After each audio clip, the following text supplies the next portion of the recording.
Mellorou a comunicación interna entre os gandeiros, porque a raíz de todo isto pois, crearonse grupos de traballo e estamos máis unidos, temos máis cercanía entre nós, sabemos máis directamente os movimentos que pode haber en precios, pero a nivel industria, a nivel distribución, pouca cousa.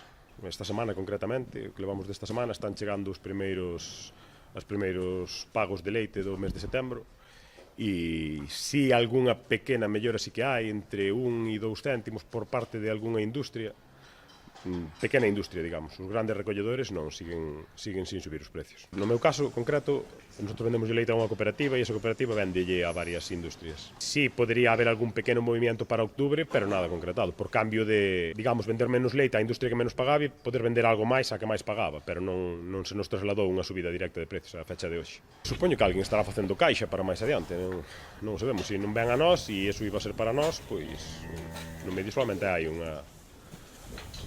nombre, o sea que as axudas que prometeu o goberno onte publicouse un listado de explotacións beneficiarias. Ole, por quen fixo eso, acaba de primar os peores gandeiros,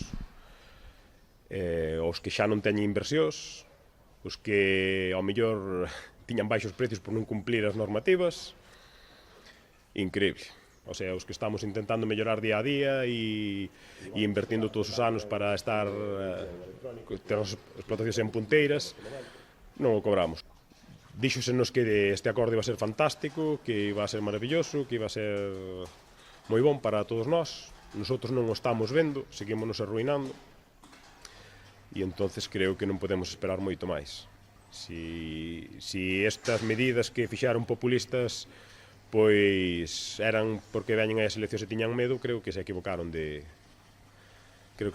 táctica, sinceramente.